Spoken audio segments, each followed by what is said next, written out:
Tonight we explore a very interesting environmental debate in northern Rhode Island. Welcome into my state of mind. I am Dan York. I'm just so flummoxed by Link Chafee's announcement that he wants to be president. I can't. I've been like this all day. You know, 3 hours on the radio on WPRO weekdays noon to 3, and my goodness. In fact, as a matter of fact, as I record this program, don't tell anybody, but we record this late in the afternoon, or not live at 7:30, 11:30. He's down the hall talking to Tim White and Ted Nesi and everybody else in the newsroom. We might haul him in here. How can we miss you if you don't go away? Is my question. A very interesting conversation going on the Cumberland-Lincoln border and the Blackstone River and behind Stop and Shop and off Mendon Road, and the EPA's plan to build this cap of an existing environmental hazard area versus other folks who seemingly have a better idea. So if you live up there, take note. And I'd like to get feedback from you, and we'll follow up. I'll explain it all coming up with a guy who knows what he's talking about. I don't. Let's get to the rundown. A lot to do today. I'm talking about Chafee. I'll explain. This is dangerous. You've got to be very careful around jurors, and this story today is a reminder of that. He is arriving next week trying to put the big whammy on the stadium idea, follow up to last night's conversation with Jim Skeffington. The print media's fascination with these kinds of things just perplexes me, and man, he's still got it. In fact, he called it. Unbelievable. Your state of mind's important to us each and every night. Let's dig in. The idea that he's legit, too legit to quit, well, look, he's legit in a way, and for those of you who are inclined to understandably immediately react and say, is this guy out of his you-know-what mind running for the presidency? Think about this. Here's the headline. Today, this is a CNN headline, and in CNN and on CNN and in this story, he talks about Hillary Clinton's Iraq vote. That's his bullet issue. And the truth of the matter is there's fertile ground out there for people who think that Hillary Clinton should not have voted yes to go to war against Iraq in 2002. Link Chafee is going to be beating his breast as the only Republican who voted no on that concept. Of course, he's got his own website now. Yes, he's launching an exploratory run for the presidency of the United States, and here was part of his announcement on the website. I'm Lincoln Chafee, and I am a Democrat considering a run for President of the United States. The 2016 election is an important one for the Democratic Party and for America. During the next weeks and months, I look forward to sharing with you my thoughts about the future of our great country. Thank you. I don't know. You know what? On paper, think about it. Elected to mayor, elected to Senate, elected to governor, presidential timber, more resume than Barack Obama had. Now you might say, oh yeah, of the JV in Rhode Island. Hey, listen, those offices are what those offices are. And not a lot of folks are going to pay a lot of attention to the woes that we've had with Link Chafee and his low popularity rating. Yeah, it'll be reported, but on the backside of stories, the national media likes the surface discussion. They like the battles. They like the Hillary's getting her horns busted type of thing. So he has a place here. And then he's reaching in and trying to grab you in your heart so he doesn't embarrass himself and potentially lose in a primary here in Rhode Island. He told WPRO News today that, well, you ought to get behind him. Well, I believe I'm right in saying there has not been a Rhode Islander that's been a viable candidate for president. So we should be proud that a Rhode Islander is stepping up with the record that I have as mayor, senator, and governor. I'm a legitimate contender, and a Rhode Islander should rally around and say, go Link. He's also got the unmitigated gall in his press release on this to suggest that he led Rhode Island out of the recession. But if nobody pays any attention to whether that's true or not, he gets traction. I think he's viable to make noise and make a couple of television debate cuts, which could be very interesting. You know who had the most interesting reaction to this? Gina Raimondo, the governor. WPRO News caught up with her today, and her answers were weird. I saw that. I was surprised to see that. What I would say is 2016 is a long time away. The field is just forming, and as you know, my focus is getting people back to work in Rhode Island. 2016 is a long time away. As I've said many times, I'm ready for Hillary, so let's see how the field shakes out, and I'm going to stay focused on my job. Who cares about what you're doing when someone asked you for your opinion on LinkedIn? Do you hear her psyche? Anytime a national political conversation surrounds her psyche, she's already practicing the pat answers about running for a higher office. No one asked her about how she was doing in her job. No one asked her if she was distracted by Link Chafee running. All I'm focused on, she's so patterned and so cliche with this default statement about focusing on jobs that it comes out of her mouth on a regular basis. But you could actually, if you wanted to penetrate the psychology of that, the governor feels like she kind of got caught in a conversation about her next Washington move. And it wasn't even about her. You know what I mean? Weird. But telling. Jury harassment, don't do it. The judge will come after you, even if you're from the media. This story is important to see because it's important to note that juries are sanctity. Do some investigation. Deliberations in the Aaron Hernandez murder trial started 45 minutes late today after the judge took time out to look into a complaint by 2 jurors that a WHDH news van was following jurors after court yesterday. This is an extraordinarily serious matter. There is a statute published, I think it's a 10-year felony statute that prohibits any form of juror harassment. The judge says one of the jurors noticed the suspicious activity, made a U-turn, and got behind the news van to take a cell phone picture of its license plate. Jurors reported 1 person in the van. As of right now, I'm banning the driver of that from parking around this building, from using the WHDH parking spot, from having anything whatsoever to do with any assignment on this case. The judge says depending on the jurors' reaction, they could have both been dismissed, and the case could have resulted in a mistrial. Everything is okay, the jurors are all set, and the photographer for that television station has been removed from following the case. It'll probably stay right there, but it reminds you, you can't mess around with jurors. It doesn't matter if you're a member of the press or a member of the public, leave the jurors alone. It's a very fragile court system because there are humans in it. All right, GIST contract. I don't know. Oh, no, sorry, Larry Lucchino. Thanks, Kev.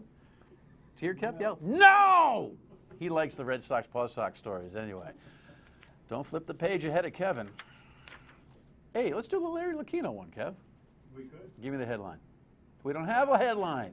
We have Skeffington. You shush over there. We have Skeffington, the famous Jess. I almost got her out. She's so mad at me.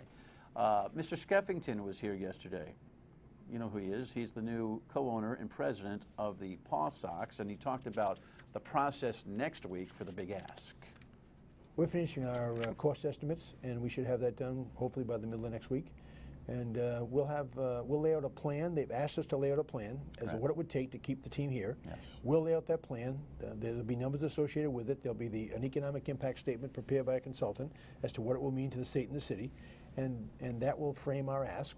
And we'll let the leaders of the state decide whether they agree with our vision, whether they agree with our enthusiasm, whether they share our optimism. And if they do, terrific. We'll have fun together. And if they don't, I wish them all well. I would respectfully disagree, but we'll move on. So we learned after yesterday's show in the hallway with a little scrum with Ted Nesi and Tim White and Mr. Skeffington and me that Larry Lucchino is coming down for that presentation tomorrow. So you get the president of the Paw Sox and the president of the Big Red Sox coming to lay the lumber down on Rhode Island next week. Game time, so to speak. All right. The other thing I wanted to talk about was the GIST contract. And Kevin yelled at me and said, no, not yet. Here's a headline that just always intrigues me. GIST gets 3-year deal. She'll earn $235,000 a year. Can I ask you why there's so much media fascination with how much money public officials make? I get it's taxpayer money, But you know what kind of consultancy fees someone at her caliber can make if she wanted to? I just think that headlines with salaries of public officials are completely overused. As if $235,000, I get it's way over the average salary for people living on the planet. But the truth is that she's a commissioner of education going to a high-level superintendency. $235,000 is so what money? It shouldn't be the lead in a story ever, no matter who the media is. Whose headline was that? Was that ours? McGowan. Oh, Danny McGowan's? That's all right. He and I could have a debate on that. All right. And guess what? He almost predicted it. In fact, in an ESPN interview, he said, wouldn't it be cool if it happened? Mr. Nicklaus in the par 3 at the Masters yesterday, look at this swing. Pay attention. It's a short swing. Let him go, Kev. There he goes. Oh, boom. Huh? You see how he stays down on it? If you stay down on it, you get that spin. And the roll. Ho-hum. Just another Jack Nicklaus moment. Phenomenal. Phenomenal. Arnie had a tough shoulder, so he couldn't play. It was Gary Player and Ben Crenshaw in that famous trio group this time around. Your state of mind is important to us. Call us at 228-1886. Email us, Facebook post, tweet, all that. Dan York, Y-O-R-K-E. Here's a thought from a viewer here on the Taylor Swift tax, which we continue to talk about. What we need is not some snide "Don't Come to Rhode Island" campaign, the unwelcome Matt. How about a "Don't Leave" campaign? If you like Rhode Island in the summer, you like it year-round. Instead, we manifest this war on wealth. Yeah, this is not resonating very well with folks in Rhode Island, and it has far-reaching tentacles well past Taylor Swift's wealth, no doubt. All right, when we come back, very interesting conversation about the environment in northern Rhode Island. Stay with us.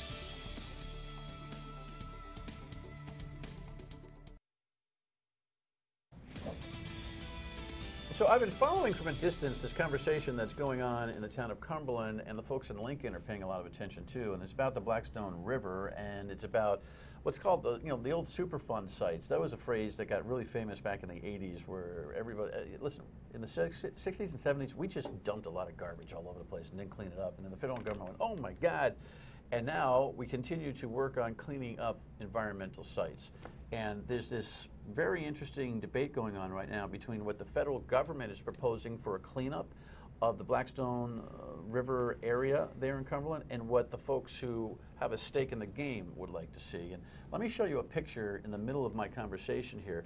This is the proposal of what a cleanup site would look like if the EPA, the Environmental Protection Agency, has its way. Notice that could be you in that canoe. Who in heaven's name wants to look at that coming down the river? And so this might feel like a little bit of a one-sided conversation. I would like to hear from folks who think that's a good idea, perhaps in a further show. But Alan Benevides is an environmental consultant who is working on this case. Welcome to the broadcast. Thank you. Nice to have you. I'm going to have you walk me through this, but to establish who you are, Woodward & Kern is an environmental consultation company, right? That's correct. And you are hired for the PRPs, which means? Potentially responsible parties, so a group of companies that are part of the overall cleanup of the site. And how do you become a PRP? What happened is that there were a number of companies, many of them in Rhode Island, who were simply getting rid of their waste materials, putting in dumpsters, hiring companies to haul that off to a licensed landfill. It was a legal operation, so it wasn't that illegal dumping that you're speaking about. It was people doing the right thing at the time. Mm-hmm. What happened is the landfill now needs to be capped. The people who are running the landfill are gone. They're not there anymore. So the people who either generated those wastes legally, the people who transported them, or the people who ultimately brought them into the site are now potentially responsible parties to take the place of the people who did run it and now have the responsibility to clean it up. So it isn't that illegal dumping that you think about when you think about Superfund site. Okay. So this is not a Superfund site? It is a Superfund site, absolutely. Okay. But it's not I was correct, but the old days, Superfund was full of illegal activity. Absolutely. Yeah, okay. So this is a newer version of Superfund. It goes to show environmental hazards hang around a long time and keep coming up because we have all sorts of challenges on what to do with garbage, right? Absolutely. It goes back to the 1800s sometimes. Okay, so here's what we do. Why don't we walk through some of these pictures, if you don't mind, Kev, if we can put this up.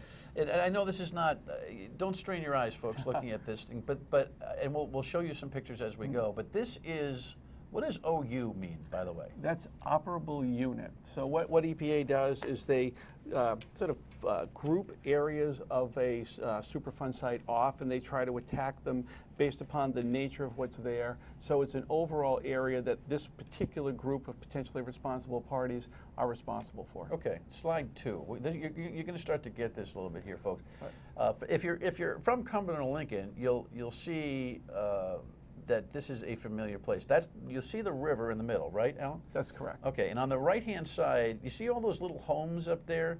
That is the Berkeley Commons condominiums. That's correct. So look at this, folks. At the top of that page, that would be Mendon Road, and if you're coming south on Mendon Road, and you know where all those complexes are, that's where you're driving, and the Stop and Shop ends up being on the bottom of that picture, correct? Exactly, that's correct. All right, and so the river runs to, if you're going southbound, runs to its right.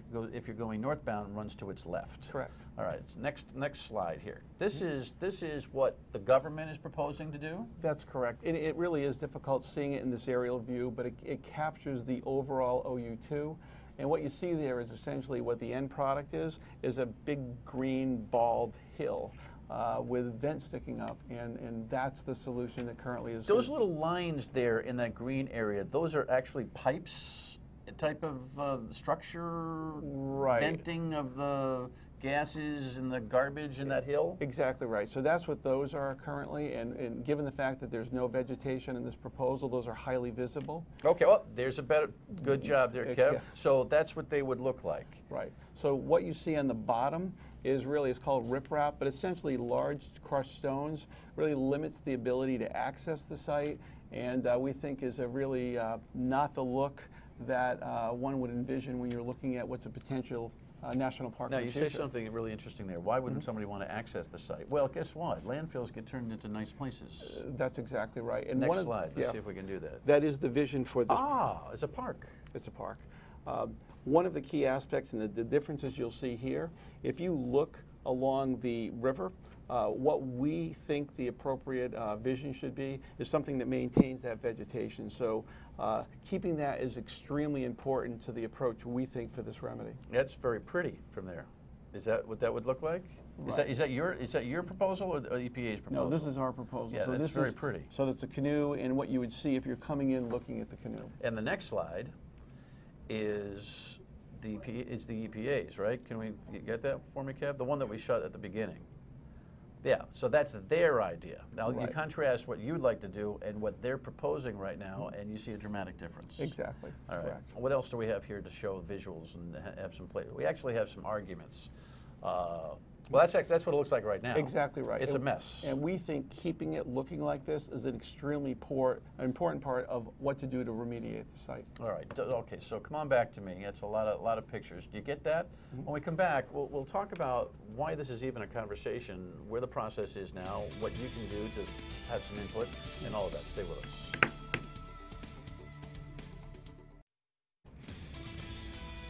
Welcome back in. We're talking about this environmental site on the Blackstone River that is really important to clean up, and we've got competing proposals, the EPA's plan and then the plan from the people who are really engaged, the potential responsible parties, all of whom feel one way and the EPA feels another, correct? Exactly right. By the way, how does that happen? How does it happen that the EPA gets a plan, all of a sudden everybody else says, well, wait a second? I think it's a couple of things. I think everyone's trying to do the right thing. I think sometimes process, what you said about Superfund, people think about Superfund and they have this vision, and EPA has a process that's geared towards those sort of oozing chemical sites. That's not what we have here. I think you see the pictures of the site.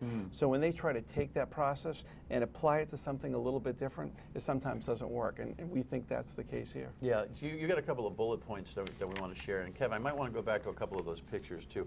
The proposed plan from the EPA These are your notes on the EPA proposal, not the EPA's notes. That's correct. Because they wouldn't call them their plan unnecessarily intrusive and complicated. Probably should.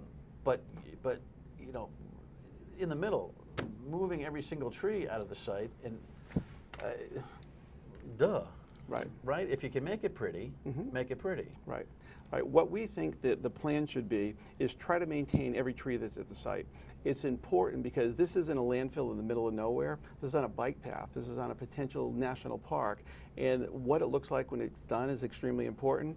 And the example is to go in and selectively identify the areas that need to be cleaned up and clean up those targeted areas. Absolutely. The idea of going in and just clear cutting the entirety of that floodplain, we think it's a bad idea. Costs more money to clean out the floodplain, but the end result is something that's going to be essentially denuded for an awfully long time. Okay, so Kev, can you show me those two canoe type of things again, just so everyone who just tuned into the show can figure this out?